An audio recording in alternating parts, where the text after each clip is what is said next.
So it turns out having ADD or ADHD is a superpower. Who would have thought? Well, one guy, his name is Douglas Brackmann, wrote this book called Driven that I want to talk about in today's episode. Now, something else I want to talk about today is, yes, there are millions of people out there self-diagnosing themselves with ADD. I probably could be put in one of those categories. You see, I mean, growing up, I was never diagnosed. But after reading this book, I was like, that's what's wrong with me. I never put two and two together.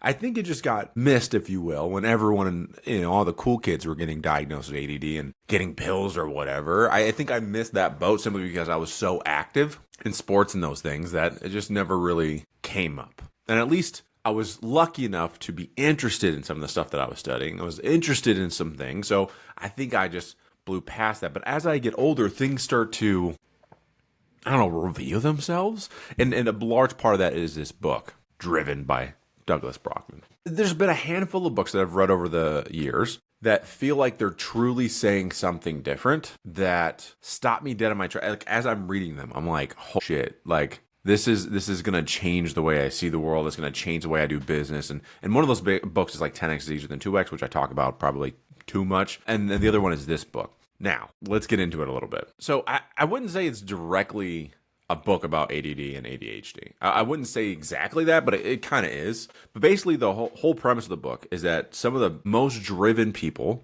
in the world, the top 10% of those that are getting after it, the Navy SEALs, entrepreneurs, athletes, are people that are incredibly resilient and just drive and push forward. That's what they do. And there's this line in the book that said, these individuals are the hunters amongst farmers. They have to have the resilient gene, he calls it. It's like the D2, D4 alleles. Genetically, we are predisposed to make and take risks and have a less reaction to it, if you will.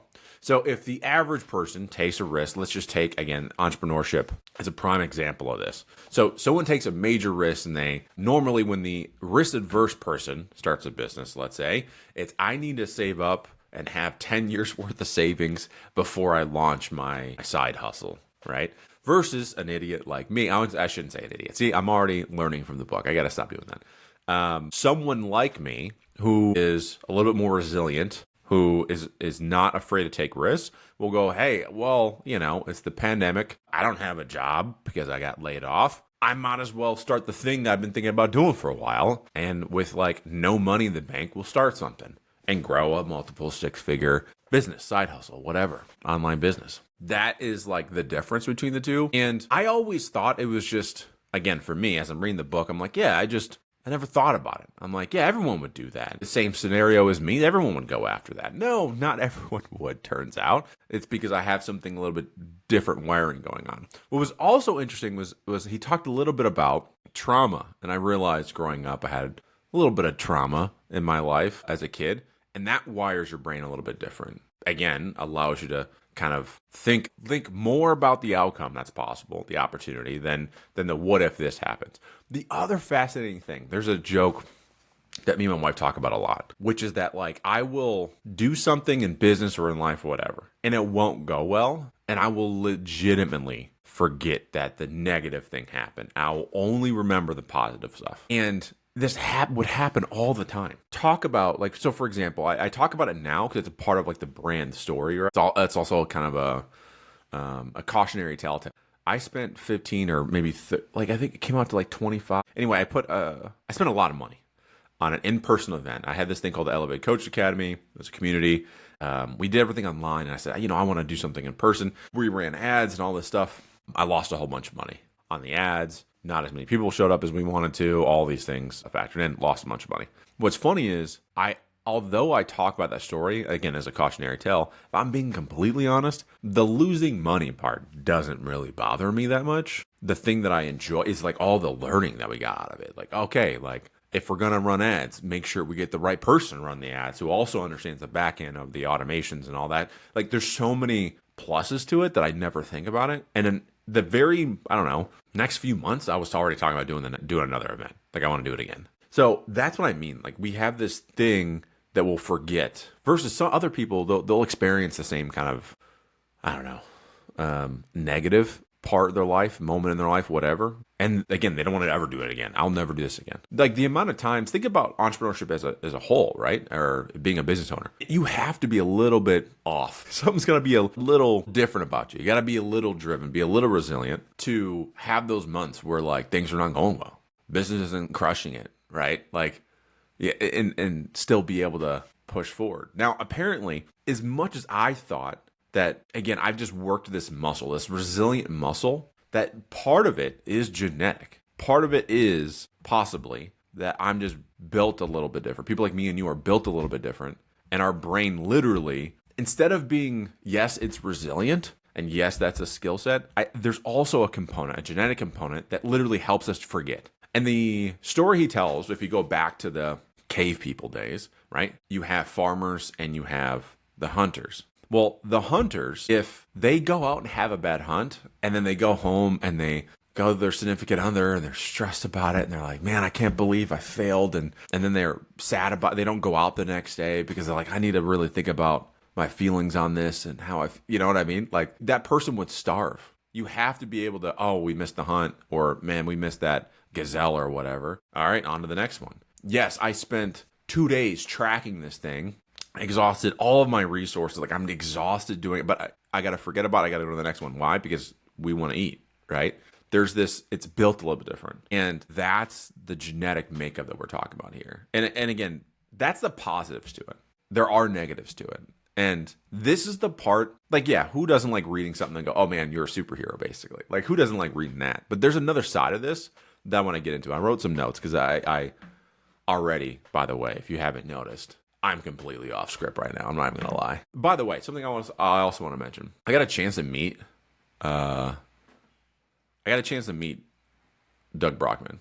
Can I just say he's like the most genuinely sweet guy in the world.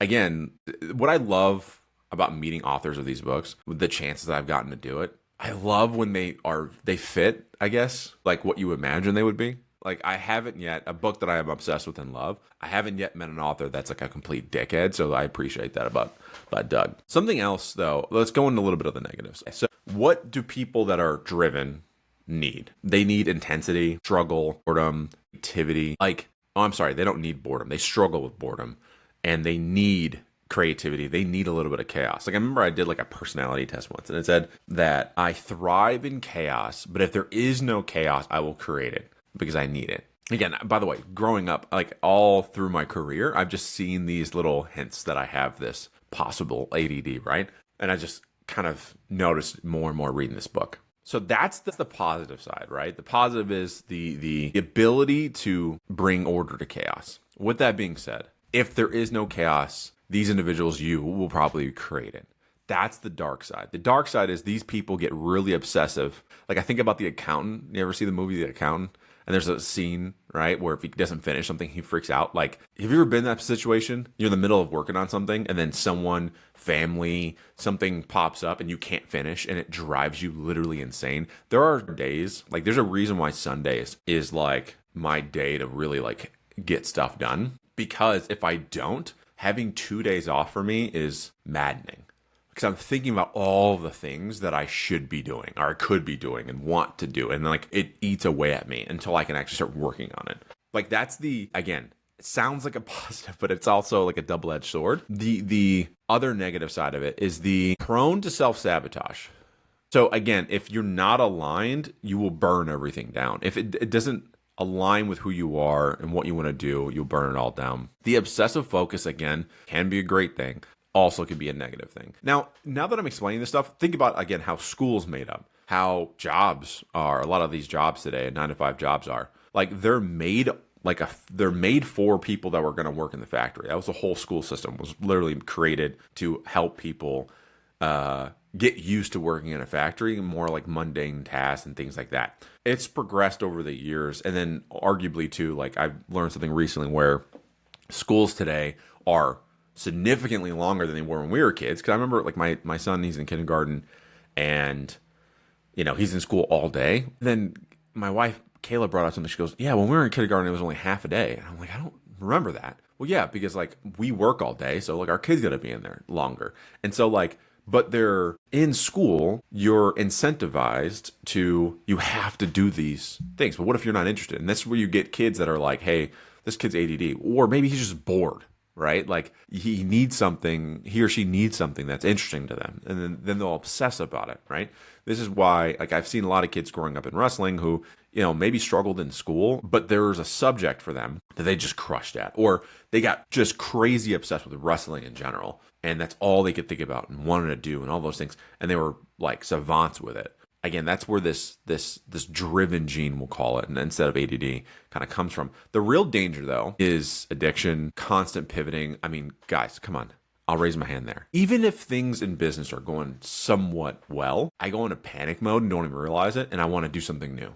Things are starting to work. Like there's some homeostasis happening, and I get bored and I go, okay, well, let's create another offer. Let's go do this. Let's go do that. Doing that before things have gone well in business, obviously there's an obvious dark side to it. The dark side being that, like, hey, you never see the fruits of your labor because you're constantly pivoting. The addiction part, I think about like my friend Joe Polish, this is how I met and found out about Doug Brackmann and the book Driven, was from Joe, and he runs Genius Recovery. And I didn't realize until like being around that group of people, the top entrepreneurs, a lot of them struggle with addiction. And it comes down to this self-destructive kind of behavior. If you don't have a lane to really dig into and focus on, things like addiction and those things come out. The other thing that I'll say, and this is get a little bit deeper here, is there's also this roller coaster of emotions that happens. And again, I experienced it and I thought something was just genuinely wrong with me. Like I was like, oh, it's just, maybe I have depression or something. But it turns out it's a part of being driven. Okay, and that is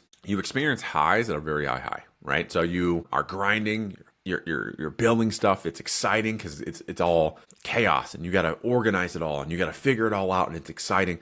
And then when things calm down, there's a lull and you feel, you go from like the highest highs to the lowest lows. And there's been times like in my journey being an entrepreneur where things are working all right and then I just get mad depressed. I lose all energy. I lose motivation. I'm just like, I don't want to do anything. And I get incredibly depressed. And once again, I'm telling you this because I thought before I read this book, I was like, I must have depression. Like, I don't know what. No, it turns out there's like this ebbs and flows that come with it. Now, the cool thing about the book is they also, Doug gives these pointers, right? And part of the issue is that it's what makes us driven is this need to think about the future, solve for the future, right? But with that comes anxiety. And then you can argue this comes a little bit too from like Eckhart Tolle's Power of Now and stuff, right? So being in the present moment is key. So he has this interesting technique. He combines shooting. Like when I met Doug, he was like, hey, you should come to the house. I got a range and we should shoot. The purpose of shooting is to work on breath, staying in the present moment, and then it teaches you this breathing technique he has to stay in the present moment. I don't ever shoot guns, but I attribute this to, or I guess you could say I compare this to, I do shoot a bow. And when you're shooting a bow, the thing I love about shooting, right? If you go to the range and you're shooting like at 30 yards, something like that. When you first start shooting your bow, the grouping is all over the place, right? You'll have arrows kind of spread out. And then over time, it gets closer, the grouping gets tighter, and the arrows start to come a little bit tighter hitting on the target, right? Now, yes, of course, a part of that is like you get kind of locked into your body. The other part of it, though, for me is it's a visual representation of my brain thinking about everything else in the world except for the present moment. And then towards the end of my session, everything's grouped together because the only thing I'm thinking about is me, the bow, and the arrow. That's it. This is why, for me, for example, I just recently went back to jiu-jitsu. Having something like that you have to stay in the present moment is so important for me. Because if I don't, again, I'm thinking about 20,000 things and I'm getting exhausted. Like the one thing I talk about to people is like, again, I don't want to put label on it and call it anxiety or whatever, but really it's just I'm always in the future thinking about something, a next business move, next offer I want to make, the person I got to reach out to. There's like 10 million things that I'm thinking about. All have to do with the future. And that takes energy. It takes energy away from the present moment. Being there too long eventually has a negative consequence, which is usually for me going into some form of depression or just being just sad boy for like no reason for a while. So some of the takeaways that he says that you could use, right? And I kind of run down here is to create routines that offer change. And so I actually stole this from Dan Sullivan, and he talks about having designated days. So like there's a designated day, for example, that I am creative, and that's for me on Sundays when I film these podcasts.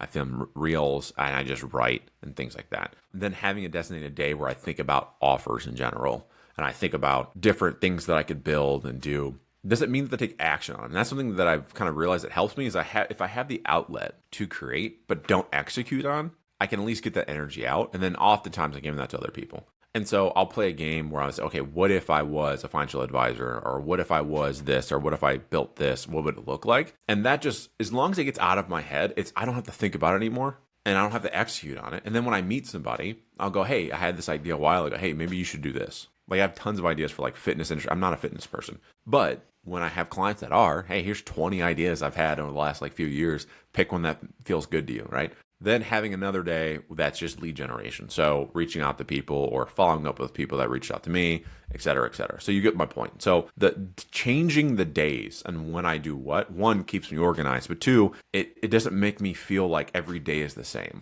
When every day is the same, that's when things start to, again, get boring for me. And that's me being bored is never good, or you for that matter. So in wrapping this up a little bit, if you have felt like me, like something's wrong with you, that when you look around your community and people you're talking to or friends and other business owners or whatever, and you're like, man, I don't understand why I can't just have one offer and then, that's all I care about is that one thing. Or, if you get into these modes like me where like, if things are fine, you freak out, I think you should pick up this book called Driven. I'm telling you right now, it finally helped me figure out that I'm not broken. I just have to build my world around me a little bit different than the average person. With that being said, it's been a while since I've done a debrief, if you will, on a book.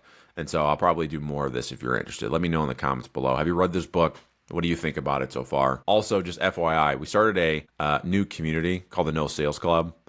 Again, the idea is I want to bring together driven people who are wanting to move from sales to building an enrollment system. It's free to join. I'll put a link in the description below.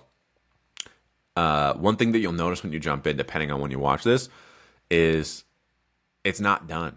I don't even think we have a cover photo right now. It's literally just me. I love when I just launch something and then we'll just see what happens. So the best part is when you join this community, you get to help me design it. You get to help me decide what kind of community we want to build. So anyway, go in the description below, check out the link, join the community. With that being said, I'll catch you in the next one.